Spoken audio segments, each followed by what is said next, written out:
thought I had it all down. I was like, boom, and then back on Monday. So the plan didn't work out as I thought it would. Arrive on Sunday, but I was like, fly on Sunday, arrive on Sunday, and leave on Monday. Going there was fine. It was coming out that was harder. And I didn't realize how bad the Uber situation was going to be. So I was like, that's alright, I'll just schedule an Uber because the airport is an hour away. So where I was staying at for this thing I have to do, I thought this plan was solid. I scheduled it like 5 to 6 hours in advance. And I was like, I'm so smart. I woke up early, saw the time. I was like 1 hour before the Uber was supposed to come. They're like, this guy's taken your order and he's gonna arrive at this time. I was like, sweet. He never came. He never came, guys. I scheduled this 5 hours in advance, and this guy canceled my scheduled order like almost an hour before he was supposed to pick me up. So I was like, that's alright. Surely I'll get another Uber. Anyway, hit the hour I was supposed to leave. I still had no Uber. And then like at that time, finally, I was just like, this is not gonna work. I won't be able to check in. Because the thing in international flights is that they close the check-in table an hour before the boarding. So I was just like freaking out. Freaking out because I was like, I can't even find a car to take me to the airport. And then finally somebody picked me up, but there's like, we're coming in 30 minutes. And I was like, I can't risk that anymore. I was just like, what do you mean in 30 minutes?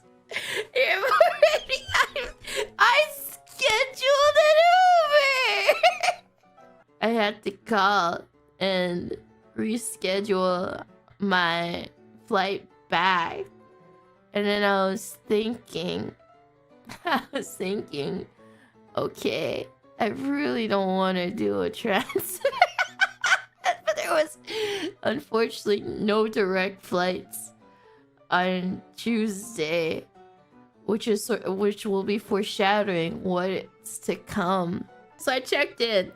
And then, for those who don't know, if you travel with your pet, you have to leave your pet at the oversized baggage. I had to check in Dad as a cargo because he's too long. Like, he's too long to get, like, the under the seat thing. Like, he's not gonna be happy. And also, I was in economy. This is my first time, like, you know, as an adult traveling with a pet. And so I don't really know the procedures. So I got there and then the lady was like, where's the tag? I was like, what do you... Oh, by the way, when I was walking over there, I saw another person with the dog carrier walking back. And I was like, oh, I guess he forgot to check in his dog. Why is he walking back? Look at him. Anyway, I found out that guy was on the same flight as me. And that was the sign that I should have walked back as well, because apparently the check-in lady forgot to give me a baggage tag for the dog. So anyway, walk of shame back to the check-in desk, past that guy again, because he got his tag. He also did not get his baggage tag for his dog as well, because we were at both on the same flight. Anyway, obviously, I had to ask a couple of questions. Like, is my dog gonna, since it's a transfer flight, is my dog going to be transferred directly to the other flight without me having to worry about anything?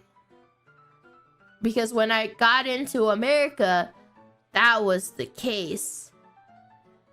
So they were like, yes, you don't have to worry about, just head to your connection flight. Now this is what you also call foreshadowing. I boarded the plane, just got on my seat. And you would think that was the end of the story. Behind me were 2 kids. So she started kicking my chair. The mom obviously was not controlling her very well, and she would not stop talking. She would not stop talking. She was like, I'm bored. I'm bored. I want to watch Peppa Pig. I'm sad. Can I take my seatbelt off, mommy? Can I? And then the mom would be like, no, Jane, you gotta keep it on until takeout. I want to take it off. And then her littler sister, at this point, I was like, I do not care if like iPads rot this girl's brain. Please give her the iPad so she can watch Peppa Pig. I don't care. Ma'am, you brought 2 toddlers on this flight. So you think it's over after the flight takes off. Then the littler child starts crying. She started crying. And you would think it would stop. You would think the mom would... You would think she would stop. She cried for 2 hours straight. The mom was like, please stop crying, please. And just kept, I was looking back. I was just side-eyeing. I don't care. I was side-eyeing at that point. I was looking back between my seats, the little hole, the little gap between my seat. I was looking back. She's like, please stop crying. And then the older child started crying too. The older child, because the baby kept crying. So then I don't know why she was crying. I don't know why the older child was crying, but she started crying too. Oh my god. Oh my god. Okay. I had my... You don't understand. They were behind me. They were behind me. I had my earphones on. I had music playing. My earphones have silencers, like noise cancellation. It did not cancel it. It did not cancel their cry. I could still hear it crying. I could still hear the crying.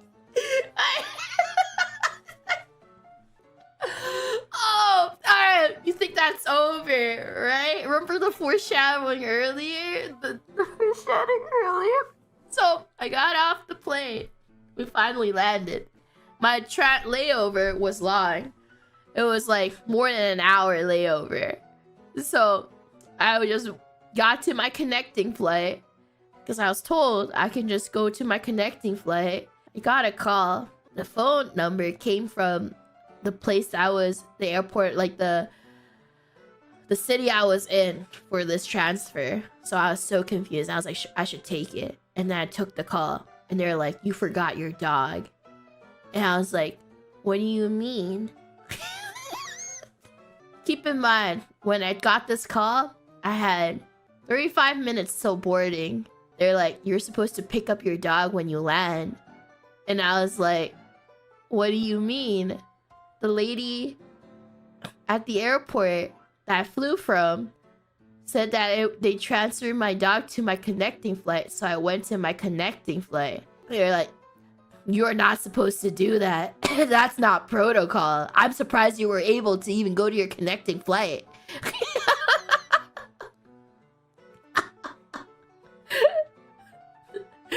I was just like, oh, how do I pick up my dog? How do I pick him up? They're like, you have to go to this gate right now and then call the phone that you're there for your dog. I was like, where is this exactly? And then they're like, I'll say a random number. It'll be like, it's at door 30. And I was like, where the fuck is door 30? Where the fuck? Please pick up your dog. I'm not thinking, where the fuck is door 30? Where is that? Anyway, I got there, picked up the magical phone where it automatically called the lady, and I was like, I'm here to pick up my dog. And they're like, do you have your paperwork? And then I don't know if I did, but I said yes. And then I saw the other guy. Remember that other guy that we like saw at the first airport, and we passed each other by because we both got f***ed over by that check-in lady because she forgot our dog tag, our travel tag. Well, guess what else he forgot about too? Like, the customs officer came out and was like, all right, you come with me. Like, you know, we both forgot our dogs. Like, so, like, they don't know which one. Like,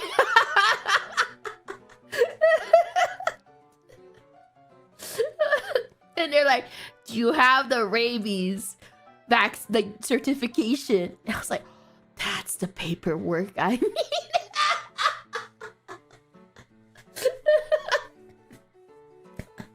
That was when I realized that was the paperwork I needed. Luckily, I went on my email, searched up rabies, and was able to provide him.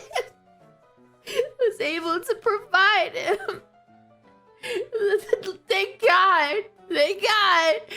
I still have the digital records. I have of the rabies certificate. Thank fucking, and it was not expired. I still have one more year. Thank God.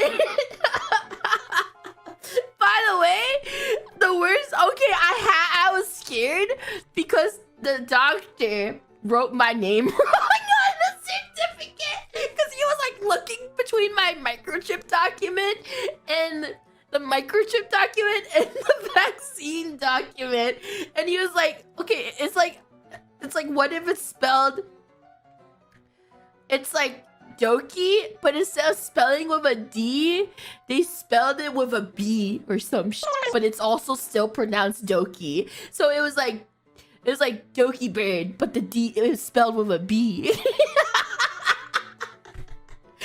But it's still pronounced Doki.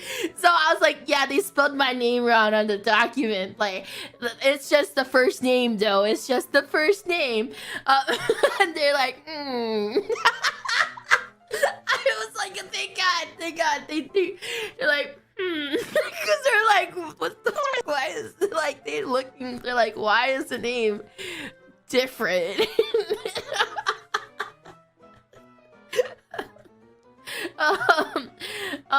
Anyway, they approved it in the end. And I was just like, where do I have a transfer. Where do I go? And they're like, just find door number 5. Find door number 5.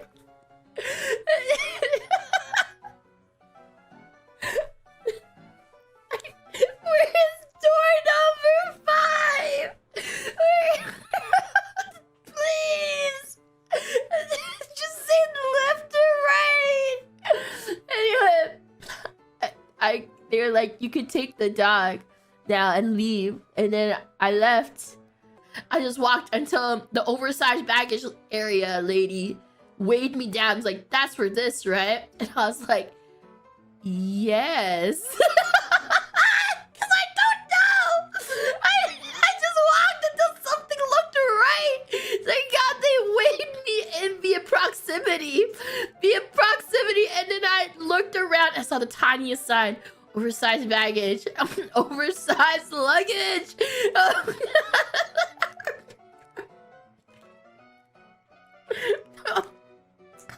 Yes. I made it. I felt so sorry for Dad because he did not like. He was just like, please let me out of this cage challenge. And I was like, me too. Me too, Dad. Me too. He's just like, I'm free, right? I was like, no, they have to scan your cage because they have to figure out there's a bomb in your cage. like so they don't. You have to be out of that cage, out of that kennel, Dad. They need to figure out if there's a bomb in there, and so he was able to poop or pee. I felt so bad because it was a long flight, and then he hasn't pooped, pee, or had water, and I couldn't get any of those things for him. He was just like, it's over, right, Mommy? And I was like, it's time to go back in. It's time to go back in.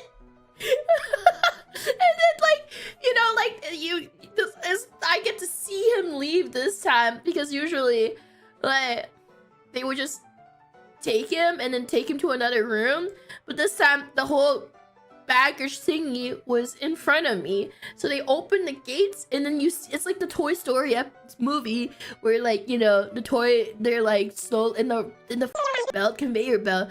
He's like being sucked into the conveyor belt, and he's like looking at me as he's getting slowly sucked in more and more by the conveyor belt, and he's like, ooh, ooh, and I'm like, I'm sorry.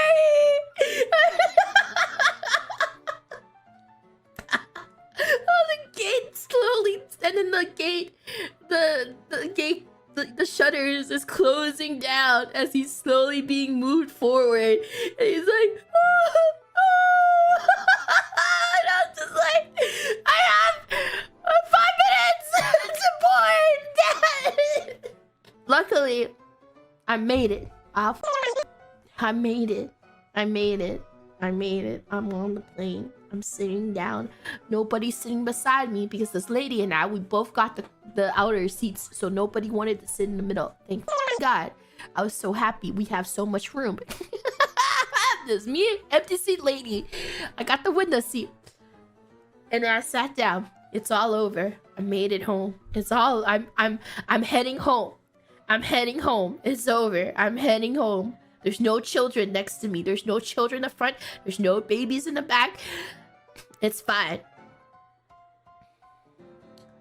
Then the flight attendant came over to me and was like, oh, miss, it says here that you have a pet that's supposed to be with you, right? In our pressurized cabin.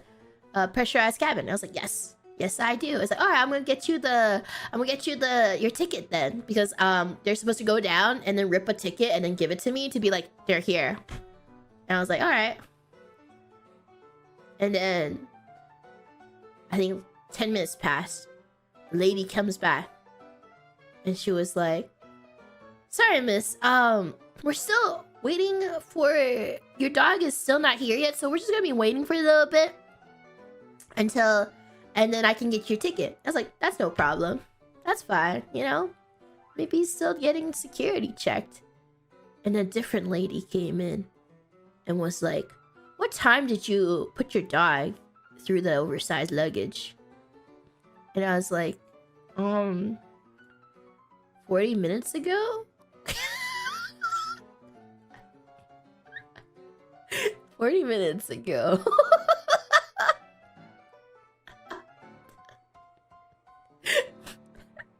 They're like, we're trying to find your dog. He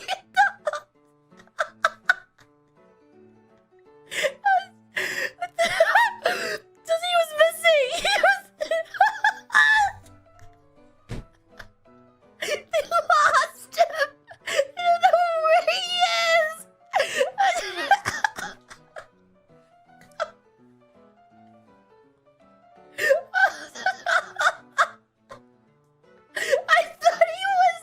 I thought he was in the cabin.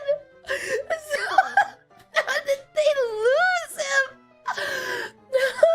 Anyway, I was just like, I didn't know how to feel. I felt so. The thing is, I felt so many emotions through it. It was a Tuesday, and I've been feeling a lot of emotions on a Tuesday.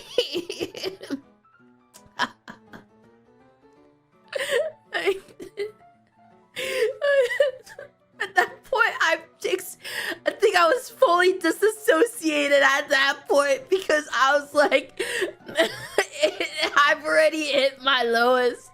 I didn't know what to feel anymore. They're like, okay, we're gonna try and find your dog. We don't know where he is right now. And I'm like, what do you mean you don't know where he is? Did you put him on another plane? Where is he? What do you mean? Where did you put him? Did he leave? Did he figure out how to open his gate through all the zip ties? How did you lose him? How did you lose him?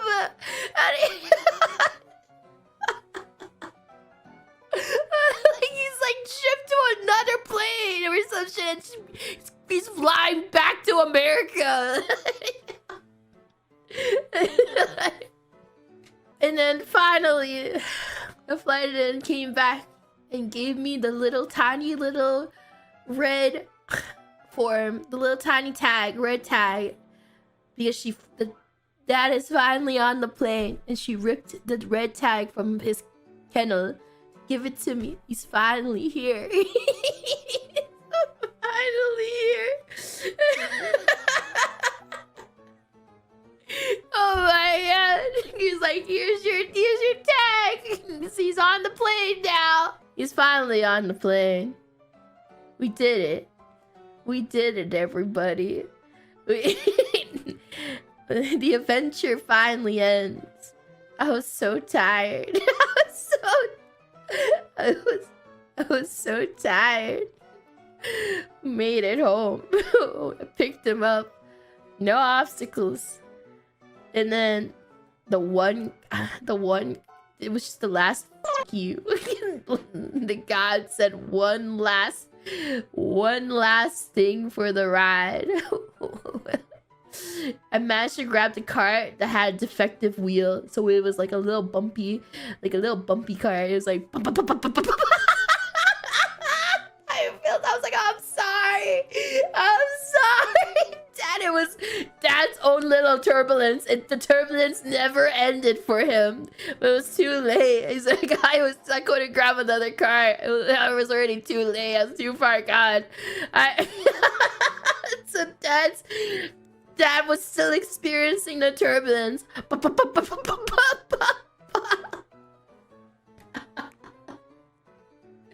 think the wheel was dented or something. Anyway, I finally made it home.